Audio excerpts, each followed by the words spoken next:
Today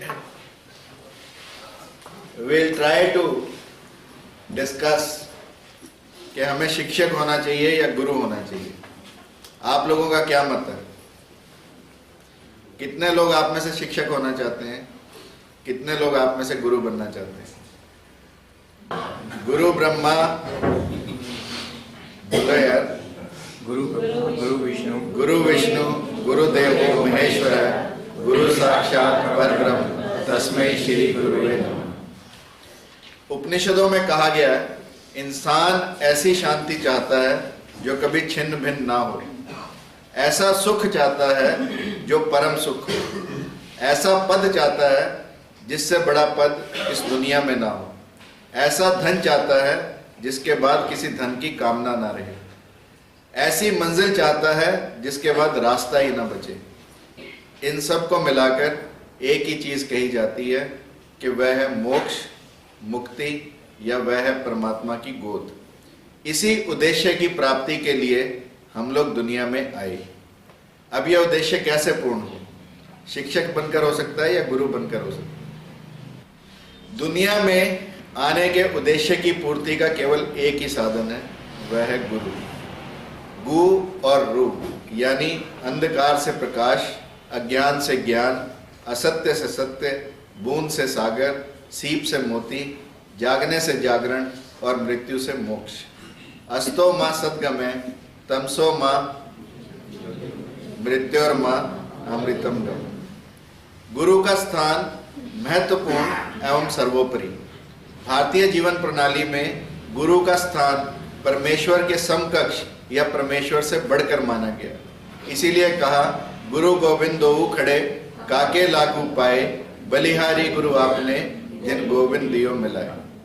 गुरु एक पांडित्यपूर्ण एवं भौतिक शरीरधारी व्यक्ति नहीं, अपितु एक आध्यात्मिक व्यक्तित्व है जो अपनी आत्मा के प्रकाश से शिष्य के अंतःकरण को आलोकित करता है, यानी ज्योत से ज्योत जलाता है। इसीलिए कहा, सतगुरु मिला तो जानिए ज्ञान उजारा होए, यानी सतगुरु का मिलना लाइफ में it is the most important thing. और जो लोग सतगुरु को पा लेते हैं उनकी जीवन में उद्देश्य की पूर्ति निश्चित हो जाती है। भारतीय शिक्षा के इतिहास में गुरु के पद को गौरवान्वित करने वाले महान तपस्वी ऋषियों की परंपरा रही है, जिसके सम्मान में सम्राट भी अपना सिंहासन छोड़कर खड़े हो जाते थे। गुरु वशिष्ठ जब दशरथ के पास गए तो दशरथ अपना सिंहासन छोड़कर पहले उनके चरण स्पर्श किए और फिर गुरु आज्ञा से राम और लक्ष्मण को उनके साथ भेजा। अष्टावक्र जिन्हें देखने मात्र से जनक अपना सिंहासन छोड़ देते थे, जिनको देखकर यदि वो रास्ते में खड़े हैं तो जनक की डोली, जनक की पालकी या जनक के सारी सेना अपना रास्ता बदल लेती थी, परंतु अष्टावक्र को किसी को कुछ कहने की हिम्मत नहीं होती थी। गुरु पाणिनि, गुरु बृहस्पति, देवताओं के देवता, समर्थ गुरु रामदास, जिनके झोली में शिवाजी मराठा ने एक छोटा सा कागज लिखकर डाल दिया कि सारा राज्य आपका है, मैं तो केवल इसका कार्यकारी राजा हूं, यानी I am only the executive head, it belongs to you. मैं सिर्फ यहां पर आपका दिया कार्य, आपका निर्देशित कार्य करने के लिए बैठा हूं, अन्यथा ये राज्य भी आपका, ये सिंहासन भी आपका। ऐसे गुरु समर्थ रामदास, जिन्होंने शिवाजी मराठा जैसे व्यक्ति को भारत को दिया। सुश्रुत, जिन्होंने एक पूरी परंपरा भारत को दी, जिनकी वजह से आज का जितना भी सर्जरी आज हम देखते हैं या सर्जरी का जो भी प्रारूप है, the foundation has been laid by Sushrut. Raghavendra, जिन्होंने भारत को वीर पुत्र दिया, महाराणा प्रताप। इनायत शाह कादरी, जिन्होंने बुल्ले शाह जैसा सूफी संत दिया। संदीपन, जिन्होंने कृष्ण हमें दिया। चाणक्य, जिन्होंने चंद्रगुप्त इस राज्य को दिया। और चरक, जिन्होंने एक आयुर्वेद की परंपरा या चिकित्सा की परंपरा पूरे भारतवर्ष में नहीं, पूरे दुनिया में खड़ी की।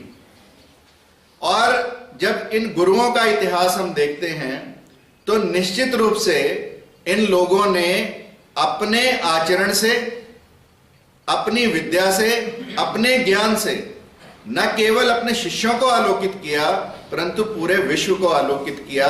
ऐसा इन गुरुओं का इतिहास रहा। शाह इनायत दे कदमी डिग्गा उसदम मर्द रूहानी, राजी होके हकीकत कबूली, पाया राज निहानी। निहानी मीन्स गुप्त रहस्य।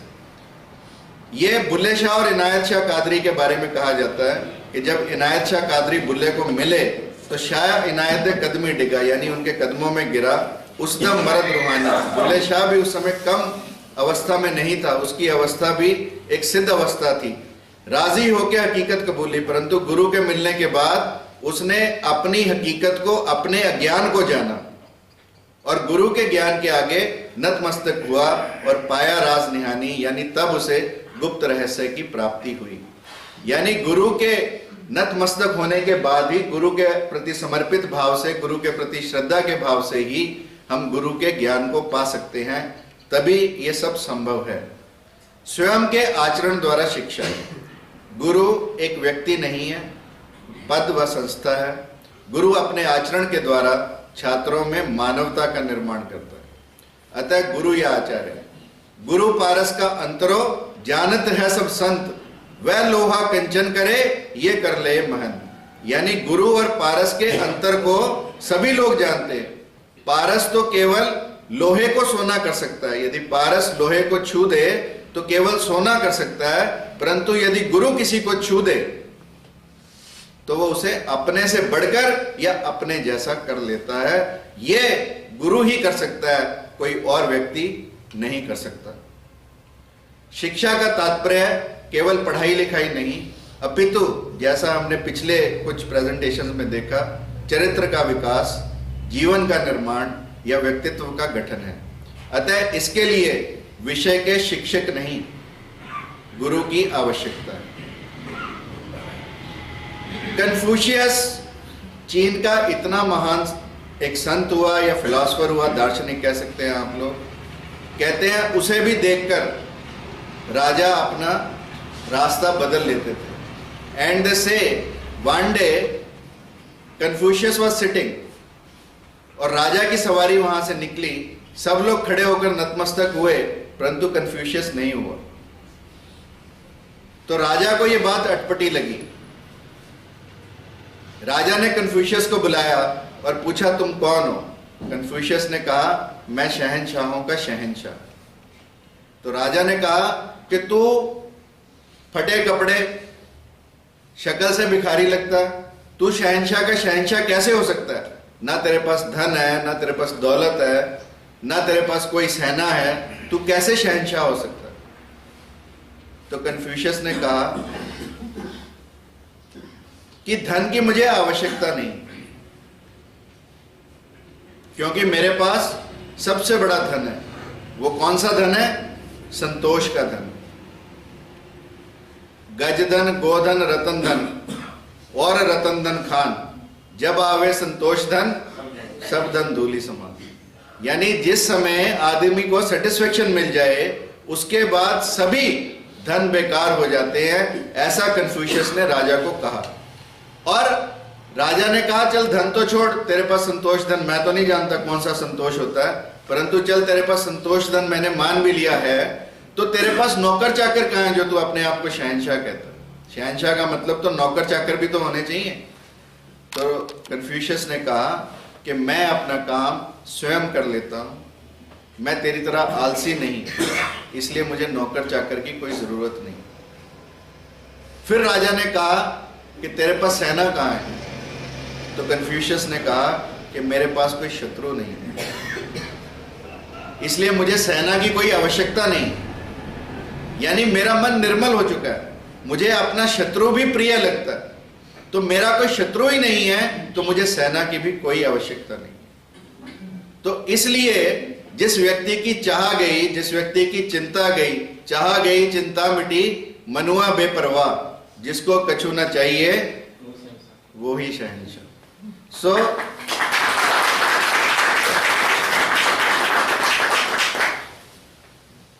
इस दुनिया में सभी तरह के लोग होते हैं।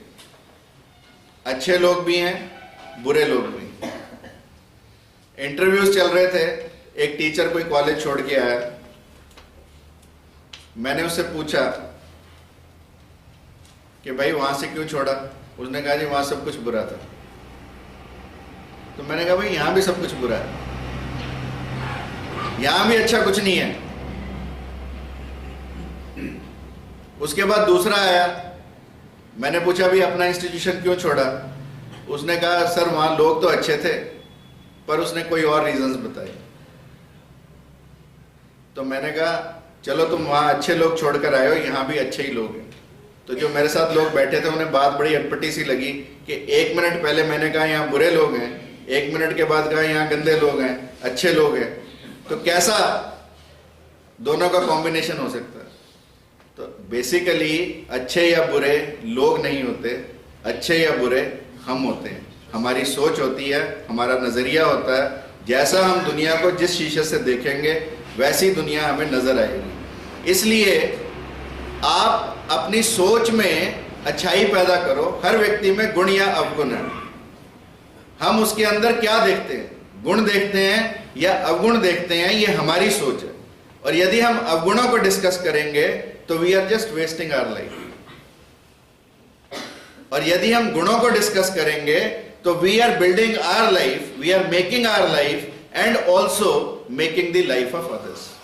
So it is very important that what we think about others, we need to think positive about others. That is very important in life. गुरु शिष्य का हित चिंतक, पथ प्रदर्शक एवं मित्र। गुरु अपनी विद्या, प्रेम, कौशल, सहानुभूति के द्वारा शिष्य का जीवन निर्माण करता है। और इसीलिए इट इज इंपॉर्टेंट कि हम वर्चुअल क्लासरूम के कंसेप्ट की तरफ ना जाएं, क्योंकि हमारा केवल और केवल रोल एक बच्चे को इंफॉर्मेशन प्रोवाइड करना नहीं है। हमारा basic role to be present in the classroom is to change their life also. Information they can nowadays get from anywhere. The books are available, libraries are available, the internet is available. You just press a button and you get lot of information. But is it our goal? I have seen majority of the teachers going to the classrooms with a book in their hand. They'll keep a book here, just vomit it out what is written in the book. What special have you done? You have just vomited out what you know or what is written in the book. But you have never tried to change the life of your students. And if you will do that, be friendly to them. Be their well-wisher. And believe me, if you are the well-wisher of your students, no student ever will ditch you. It's a common complaint कि बच्चे आते ही नहीं है classroom. बच्चे ना आना is an insult. ये कोई बढ़ाई नहीं है कि मेरी क्लास में बच्चे नहीं आते या कॉलेज में बच्चे नहीं आते। It is your insult. It is telling upon you that how good U a teacher you are. If you are a good teacher, believe me, leave aside 1 or 2. But if it is a class of 60, at least 57, 58 will be present all the time whenever you choose to take a class. You should make yourself such a good teacher that students wait for your class. That is important. And for that you have to prepare well. You have to spend sleepless nights. You have to work hard. You have to burn midnight oil. That is very important. And if we are not working hard, we cannot blame others. अगर मैं ही library में नहीं हूं तो मैं कैसे expect कर सकता हूं कि मेरे स्टूडेंट्स लाइब्रेरी में हो? अगर मैं ही वेल प्रिपेयर्ड नहीं हूं तो मैं कैसे सोचूं कि स्टूडेंट्स मेरी क्लास में आए? So it is very important कि हम अपनी विद्या, अपने प्रेम, अपनी कौशल यानी अपनी स्किल्स और अपनी कंपैशन से बच्चों के जीवन का निर्माण करें। गुरु शिष्य एक आध्यात्मिक संबंध है। It is much more than the physical relationship. शिक्षा ज्ञान का उपार्जन है। गुरु के सहयोग से यह संभव है। गुरु का सहयोग श्रद्धा और सेवा से प्राप्त होता है। श्रद्धा सेवा का मूल स्रोत विनय है। विनय पर आधारित श्रद्धा का भाव गुरु के ज्ञान कोश खोलता है। यानी the first and most important thing is your humility. If you are humble, if you are willing to learn, certainly you will get so many things from your teacher. That is the prerequisite, that we have to be humble. Humility is the badge. गुरु और शिष्य दोनों का अहंकार शून्य होना आवश्यक है। यदि गुरु में अहंकार है, शिष्य निर्मल है, तब भी संभव नहीं है। दोनों का निर्मल होना, दोनों का हम्बल होना, दोनों का ह्यूमिलिटी से पूरा भरा होना is very important. Only then this relationship can continue. अगर ऐसा ना हो तो ये रिलेशनशिप संभव नहीं है। Paul Brunton was a foreign visitor to India. मैंने कई बार कहा इस स्टेज के माध्यम से, उसने एक बुक लिखी, the discovery of secret India, गुप्त भारत की खोज। It is a book worth reading, and worth reading time and again, because each and every word and each and every line is important. You learn so many things from it. Those who want to learn spirituality, believe me, it is a very good book for the starters, because it will give you an insight into what spirituality is. और Paul Brenton ने लिखा, जब वो महर्षि रमन से मिलने गए तो उन्होंने लिखा, महर्षि मेरे मन के अंतरतम को देखते हुए जान पड़ते, उनकी रहस्यमयी दृष्टि मेरे विचारों और मेरी कामनाओं को बेद रही है, और धीरे धीरे मेरे अंदर महान परिवर्तन हो रहा है। भारतीय ग्रंथों के अनुसार ज्ञान चक्षु संपन्न गुरु शक्ति दीक्षा द्वारा शिष्य के मन में अपनी शक्ति पहुंचाकर धर्म भाव को जागृत कर देता है। Swami Vivekananda was never into spirituality. It was only by the touch of Paramhans that all the powers of Paramhans were transferred to Swami Vivekananda. That is how he became Swami Vivekananda from Narendra. Otherwise, he was a common college student. He had nothing to do with spirituality. He never enjoyed spirituality. But once he met Paramhans, and Paramhans by his mere touch and the touch of the thumb of his foot,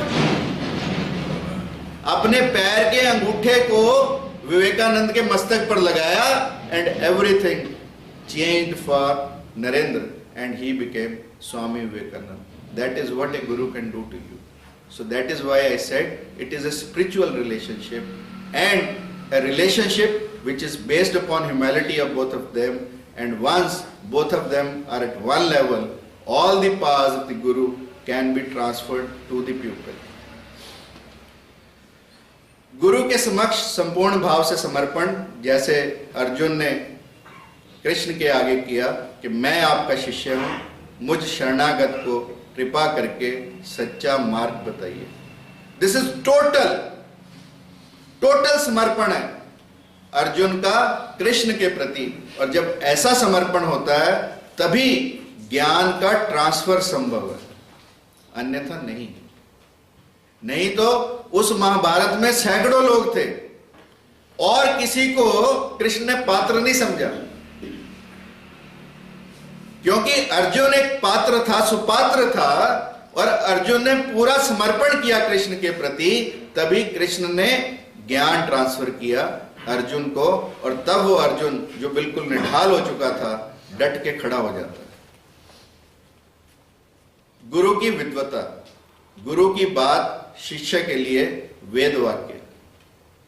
Aruni का उदाहरण कितने लोगों को जानते हैं? आरुणि का उदाहरण, और there are quite a few.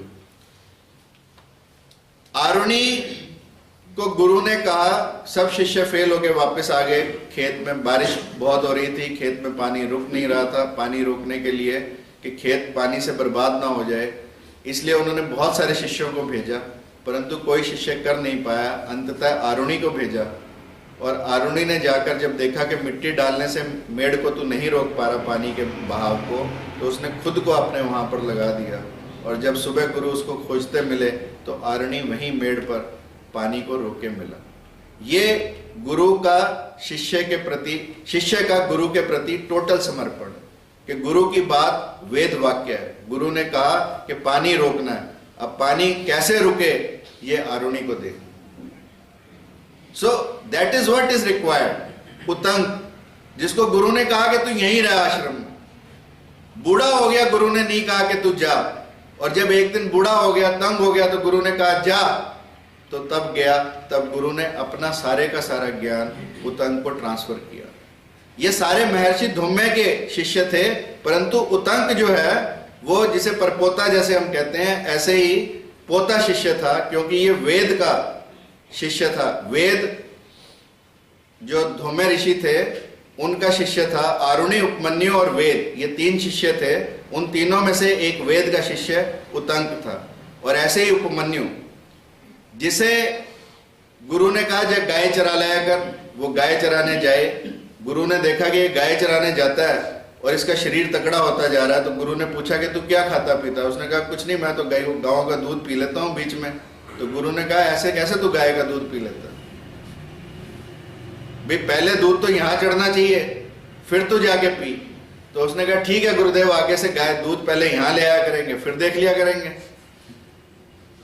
दूध बना हो गया, तो उसके बाद उपमन्यु आगे फिर तगड़ा होता जाए। गुरु ने पूछा भाई तू अब क्या खा रहा है? दूध तो तेरा बंद हो गया। उसने कहा जी मैं तो जो बछड़े का फेन होता है ना, जो लार गिरती है वही पी लेता हूं, उसी से ही गुजारा कर रहा हूं। उसने कहा भाई फेन भी जो है ना वो ठीक नहीं होती, तू बछड़े को खराब कर रहा है ऐसे।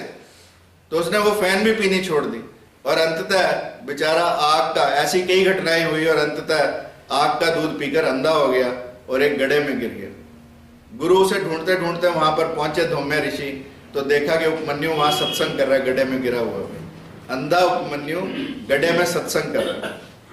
और तभी वहां अश्विनी कुमार प्रकट होते हैं। अश्विनी कुमार देखते हैं, अश्विनी कुमार गुरु थे, तो अश्विनी कुमार उसे आंखें वापस लौटाते हैं, उसे प्रसाद देने लगते हैं। तो वो कहता प्रसाद पहले मैं अपने गुरु को दूंगा। उसने कहा भी तेरे गुरु ने तो खुद ही खाया हुआ पहले, उसने तो किसी अपने गुरु को समर्पित नहीं किया। तो उसने कहा गुरु ने कुछ भी किया हो, परंतु मैं तो अपने गुरु को समर्पित करूंगा। और गुरु को समर्पित जब प्रसाद उसने किया, तो उपमन्यु को सारी शिक्षा गुरु ने, अपनी सारी निधियां, सारी सिद्धियां ट्रांसफर की।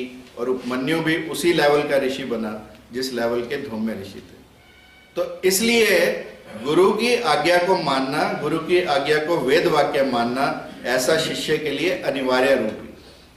जो मानेगा वही पाएगा, जो नहीं मानेगा वो जीवन में कभी पा नहीं सकता। छिछली विद्या बुद्धि वाला गुरु अश्रद्धा का पात्र तथा व्यंग बाणों का लक्ष्य बनता। बच्चे मजाक किसका उड़ाएगा? जिसको आता है। So simple an issue. इसलिए गुरु का अध्ययनशील होना, continuously to be into an educational field.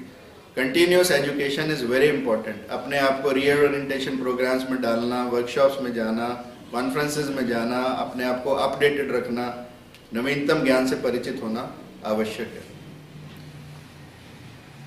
शिक्षण कला में निपुणता, शिष्य का विषय प्रस्तुतिकरण आकर्षक हो, कक्षा में संदिग्धि लाने के लिए वाच्य विधान, दृश्य विधान, कथा, कहानी, दृष्टांत, चित्र आदि का भंडार। गुरु एक कुशल ऑर्गेनाइजर भी है, संगठक भी है, और उसका संयोजक होना भी आवश्यक है। गुरु का प्रभावशाली व्यक्तित्व, गुरु का स्वभाव, गुण, अभ्यास, चरित्र, विद्या, बुद्धि के साथ साथ वपुष्मता भी अपेक्षित है। गुरु की मानसिक शांति, हंसमुखता, आत्मविश्वास, निर्भयता, प्रसन्नता, स्नेहयुक्त व्यवहार के साथ शांतचित्त या धैर्यवान होना भी अत्यंत आवश्यक है। अपनी वेशभूषा को सरल, स्वच्छ और सुघड़ बनाए रखे, ऐसा गुरु से अपेक्षित है। गुरु के अहित में भी हित है। स्वामी दयानंद, स्वामी विरजानंद डंडे से पीटा करते थे, परंतु कभी उनकी बात का बुरा नहीं माना। और बुरा ना मानने का रिजल्ट हुआ कि स्वामी दयानंद मूला शंकर से स्वामी दयानंद बने। आचार्य राष्ट्र निर्माता एवं समाज के पथ प्रदर्शक है। अन्यथा अंधेर नगरी, चौपट राजा, टका शेर भाजी, टका शेर खाजा। कहते हैं एक अंधेर नगरी थी जिसमें टका ही शेर में, मतलब टके में ही शेर भाजी और शेर खाजा मिलता था। मतलब खाजा मीन्स ड्राई फ्रूट काइंड। सो इसलिए वो अंधेर नगरी कही जाती थी, क्योंकि सब कुछ एक जैसा था। तो कहते हैं कि एक बार गुरु और शिष्य वहां जा रहे थे, तो शिष्य ने कहा गुरुदेव इससे बढ़िया अंधेर नगरी या इससे बढ़िया नगरी कौन सी मिलेगी? यहीं रहते हैं, यहीं खाते पीते हैं, मस्त रहते हैं, इतना सस्ता माल है। तो दोनों, गुरु ने मना किया, भाई अंधेर नगरी है, यहाँ रहने का कोई लाभ नहीं है, चल यहाँ से। कहता नहीं गुरुदेव यहाँ कुछ दिन रह के देखते हैं। वहां रहा, खाजे खा खा के मोटा हो गया। और एक दिन राजा के यहाँ किसी को फांसी देनी थी, वो फांसी की जो सूली थी, जो वो रस्सी थी, वो उसकी गर्दन पतली होने के कारण पूरी नहीं आई। तो राजा, क्योंकि अंधेर नगरी है, राजा भी ऐसा था चौपट राजा, उसने कहा मोटी गर्दन वाला आदमी पकड़ लो। वो मोटी गर्दन वाला आदमी पकड़ने गए तो वो चेला मिल गया। अब उस चेले को पकड़ लाया तो गुरु ने कहा भी हो गई मुसीबत, परंतु गुरु तो गुरु है। उसने कहा, जब वहां पे फांसी देने के लिए तैयारी होने लगी तो उसने कहा भी मुहूर्त इतना अच्छा है, जो इसमें फांसी लेगा वो सीधा स्वर्ग को जाएगा, इसलिए सबसे पहले मैं फांसी लेना चाहता हूं, गुरु ने कहा। अब जैसे ही गुरु ने ये कहा तो राजा ने सोचा कि अगर इतना अच्छा मुहूर्त है तो तू ही फांसी खा जा। तो वहां लाइन लग गई राजा और राजा के मंत्रियों की फांसी लेने की। तो ऐसा एक अच्छा गुरु अपने शिष्य को बचा सकता है, परंतु अगर शिष्य गुरु की बात माने और ना माने तो भी बचा लेता है, क्योंकि गुरु तो गुरु है, आध्यात्मिक संबंध है। इसलिए वर्तमान में आचार्यों का सम्मान एवं आर्थिक स्तर, ये बहुत अभी एग्जांपल्स बहुत हैं, but I have to finish. शिक्षक सरस्वती का उपासक, ना कि लक्ष्मी का, इसलिए सरस्वती का उपासक होना बड़ा इंपॉर्टेंट है, ना कि लक्ष्मी का। पाठ्य पुस्तकों, परीक्षा कार्य एवं छात्रों के गृह शिक्षण से आर्थिक वैभव का लोग मार्ग खोजते हैं। जहाँ 100 रुपए मिलेंगे वहां ड्यूटी पे सारा दिन, जहां से 1000 रुपए मिलते हैं वहां कोई मतलब नहीं है। आवश्यकता शासन व्यवस्था एवं शासकों की मनोवृत्ति में परिवर्तन, नेताओं और अधिकारियों से सम्मानित शिक्षकों की समर्पित साधना द्वारा एक गौरवशाली राष्ट्र का निर्माण हो सकता है। This is very important. संस्कृति जीवन की समृद्धि है, किंतु शिक्षा और परंपरा के द्वारा सुरक्षित रहकर ही वह हमारे पारिवारिक एवं सामाजिक जीवन को सुंदर, सुखी एवं संतोषप्रद बना सकती है। दीपक जानता है कि सारे जमाने का अंधेरा नहीं मिटा पाएगा, फिर भी जलते जलते ही मिट जाता है, फिर भी जलते जलते मिट जाता है। पेड़ जानता है कि सबकी भूख मिटा नहीं पाएगा, फिर भी एक एक फल दूसरों को खिलाता है। सूर्य भी कहां मिटा पाता है पूरे जग से अंधकार, फिर भी सुबह होते ही चला आता है। लोग तो हमसे भी कहते हैं कि रुक जाओ, लेकिन क्या करें, हमारे हिस्से में चलना ही आता है। चरे वेती